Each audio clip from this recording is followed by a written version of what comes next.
श्रुतय ऊचुः वेदस्तुतिः। जय जय जय जमजितदोषग्रभीतगुणा त्वमसि यदात्मना समवरुद्धसमस्तभगा अगजगदोकसामखिलशक्त्यवबोधकते क्वचिद् जयात्मना चरतोऽनुचरे निगमा बृहदुपलब्धमेतदवयन्त्यवशेषतया यत उदयास्तमयो विकृतेर्मृदिवा विकृतात् अतरिषयो दधुस्त्वयि मनोवचनाचरितम् कथमयथा भवन्ति भुवि दत्तपदानिर्णम् इति तव सूरयस्त्र्यधिपतेऽखिललोकमल क्षपणकथामृताब्धिमवगाह्य तपांसि जहो किमुत पुनः स्वधाम विधुताशयकालगुणा परम भजन्ति ये पदमजस्त्रसुखानुभवम् धृतय इव श्वसन्त्यसुब्रतो यदि तेनुविधा महदहमादयोण्डमसृजन् यदनुग्रहता पुरुषविधोऽन्वयोऽत्र चरमोन्मयादिषु सदसतः परं त्वमथ यदेष्वशेषमृतम् उदरमुपासते यर्षिवर्त्मशुकूर्पदृश परिसरपद्धतिं हृदयमारुणयोदहरम् तत उदगादनन्त तव धाम शिरपरमम् पुनरिह यत्समेत्य न पतन्ति कृतान्तमुखे स्वकृतविचित्रयोनिषु विशन्निव हेतुतया तरतमतश्च कास्य न लभतः स्वकृतानुकृति अथ वितथा स्वमो स्ववितथं तव धाम समम् विरजधियोऽन्वयन्त्यभिविपण्यवैकरसम् स्वकृतपुरेष्वमीष्वबहिरन्तरसंवरण तव पुरुषं वदन्त्यखिलशक्तिधृतोऽंसकृतम् इति नृगतिं विवेच्य कवयो निगमावपनम् भवत उपासते घ्रिमभवं भुवि विश्वसिता दूरवगमात्मतत्त्वनिगमाय तवात्ततनो चरितमहामृताब्धिपरिवर्तपरिश्रमणा न परिलसन्ति केचिदपवर्गमपीश्वरते चरणसरोजहंसकुलसङ्गविसृष्टगृहा त्वदनुपथं कुलायमिदमात्मसुहृत्प्रियव चरति तथोन्मुखे त्वयि हिते प्रिय आत्मनि च नवतरमन्त्यहो असदुपासनयात्महनो यदनुशया भ्रमन्त्युरुभये कुशरीरभृता निर्भीतमरुन्मनोक्षदृढयोगयुजो हृदीयन् मुनय उपासते तदरयोऽपि ययुस्मरणात् स्त्रियौरगेन्द्रभोगभुजदण्डविषक्तधियो वयमपि ते समदृशोऽङ्घ्रिसरोजसुधा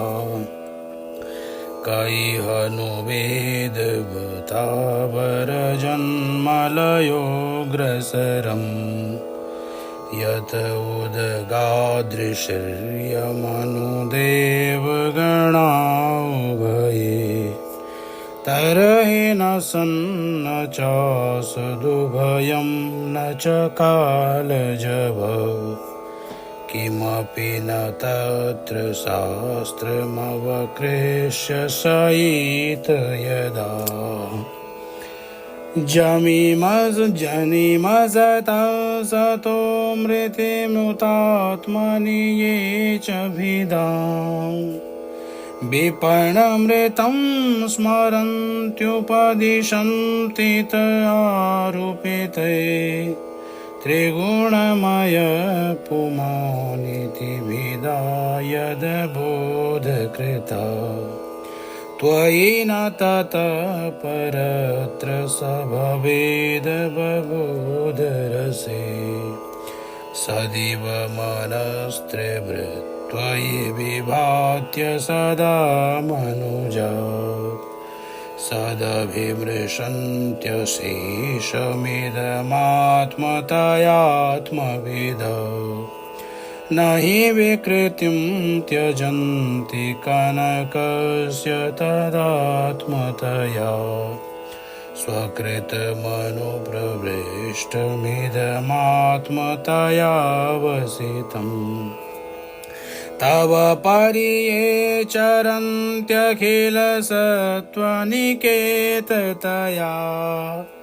तौत पदाक्रमन्त्यविगणय्य नृते परिवयसे पशुनिव गिरा विबुधानपिताम् स्त्वयि कृतसौहृदा खलु पुनन्ति न ये विमुखा त्वमकर्णस्वराडखिलकारकशक्तिधर स्तव बलिमुद्वहन्ति समदन्त्यजया निमिषा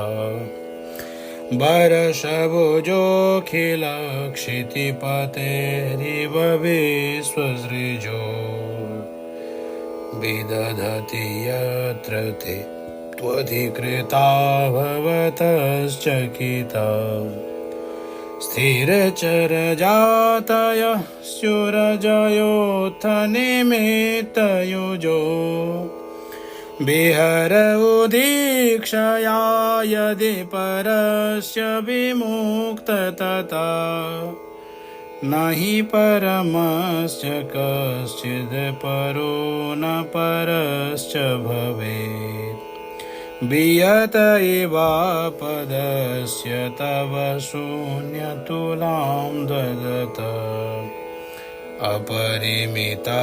ध्रुवास्तनुभृतो यदि सर्वगता स्तरहि न सास्यतेति नियमो ध्रुवनेतरथा अजनिजयन्मयं तदभिमोचनयन्त्र भवेत् सममनुजानतां यदमतं मददुष्टतया न घटत उद्भवः प्रकृतिपुरुषयोरजयो रुभययुजा भवन्त्यसुभृतो जलबुद्बुदवत् त्वयि तयि मे ततो विविधनामगुणैः परमैः सरित इवार्णवे मधुनिलिल्युरशेषरसा नृषु तव मायया भ्रमममीष्ववगत्य वृषम् त्वयि सुधियो भवे दधति भावमनुप्रभवम् कथमनुवर्ततां भवभयं तव यद्भ्रुकुटी सृजति मुहुस्त्रीणे मेरभवच्छरणेषु भयम् विजितहृषिकवायुभिर्दान्तमनस्तुरगम् य इह यतन्ति यन्तुमतिलोलमुपायखिदा व्यसनशतान्विता समवहाय गुरोश्चरणम् वणिज इवाजसन्त्यकृतकर्णधरा जलधो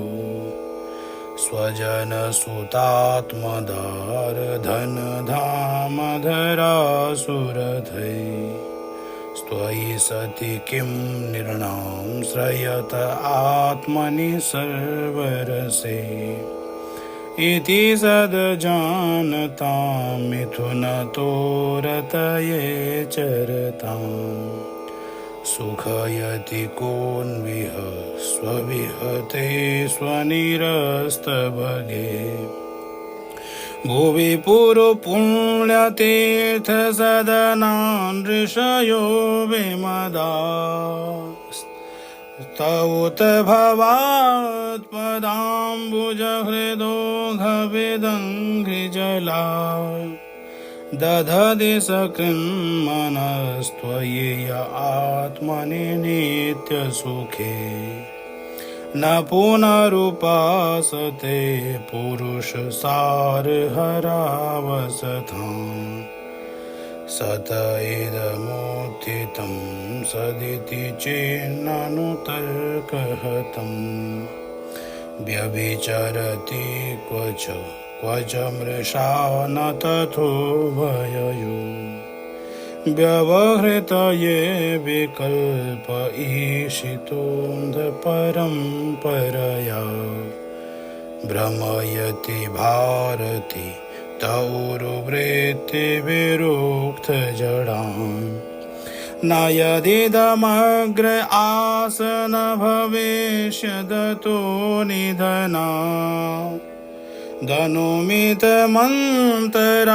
त्वयि विभाति मृषैकरसे अत उपमीयते द्रविणजातिविकल्पपथैः वितथ मनोविलासमृतमेत्यवयन्त्युधा स यदजया त्वजा मनुषयितगुणाश्च जुषन् भजति सरूपतां तदनु मृत्युमपेतभग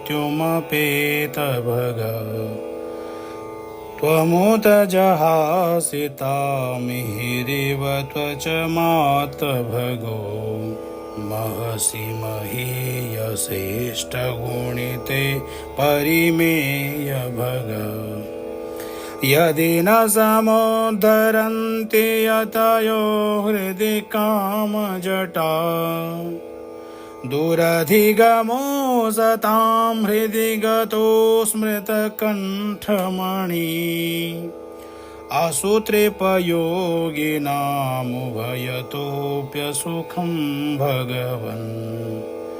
ननपगतान्तकादनधिरूढपदाद्भवतः त्वदवगमेन भेति भवदुत्थशुभाशुभयो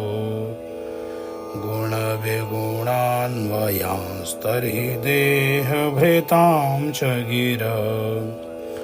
अनुयोगमन्वहं सगुणगीतपरम्परया श्रवणभृतो यतस्त्वमपवर्गगतिर्मनुजै द्युपतय एव तेन यायुरन्तमनन्ततया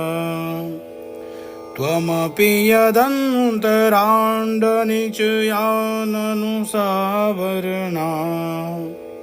खैवरजांसि वान्ति वयसा सह यच्छ्रुतया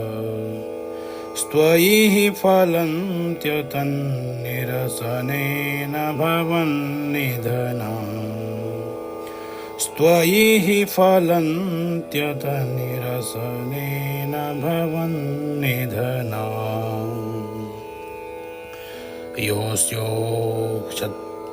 योऽस्योत्प्रेक्षक आदिमध्यनिधने यो व्यक्तजीवेश्वरो या सृष्टवेदमनुप्रवेश्य ऋषीणां चक्रे पुरसास्थिता यं सम्पद्य जहात्यजामनुषयी सुप्तः कुलायं यथा तं कैवल्यनिरस्तयोनिमभयं ध्यायेदजस्रं हरिं तं कैवल्यनिरस्तयोनिमभयं ध्यायेदजस्रं हरिम् इति वेदस्तुतिः।